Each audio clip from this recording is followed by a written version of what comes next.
சுப்பு மாமா. ஹலோ சுப்பு மாமா. ஹலோ ரேணுமா. சொல்லுங்க மாமா. என்ன பண்ணிட்டு இருக்க ரேணு? நானும் பாட்டியும் காஞ்சூரிங் படம் பாக்குறதுக்கு ரெடி ஆயிக்கிட்டு இருக்கோம்.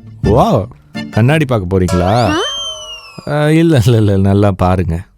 என்ன சுப்பு மாமா ஒரு மாதிரி பேசுறீங்க? குடிச்சிருக்கீங்களா? ச்சே, நான் குடிப்பேனா ரேணு?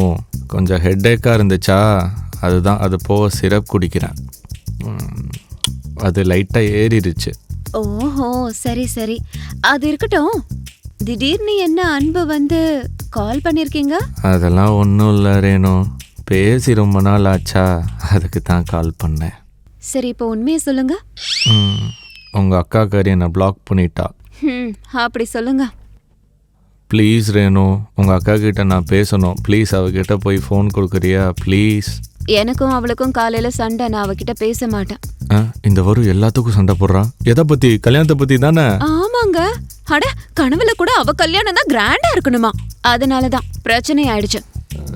இன்னொரு தடவை சொல்லு. உனக்கு வந்த கனவுல அவளோட கல்யாணம் கிராண்டா நடக்கணும்னு சண்டை போட்டுக்கிட்டீங்களா?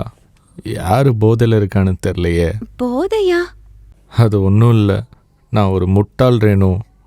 காலையில் உங்கள் அக்கா கிட்ட சண்டை போட்டேன். ஃபோன் பண்ணி சாரி கேட்கலான்னா அதுக்குள்ளே பிளாக் பண்ணிட்டா. ஃபோன் எடுத்துகிட்டு போய் உங்கள் அக்கா கிட்ட கொடுக்குறியா? நான் கொஞ்சம் பேசணும் ப்ளீஸ் ப்ளீஸ். முடியாது மாமா, அதெல்லாம் முடியாது. அவ என்கிட்ட வந்து சாரி சொல்ற வரைக்கும் நான் அவகிட்ட பேச மாட்டேன். சாரி தானே சொல்லணும் ரேணு, நான் வேணா சாரி கேட்குறேன்னு. சாரி சாரி ப்ளீஸ் ரேணு, புரிஞ்சுக்கோ. சாரி.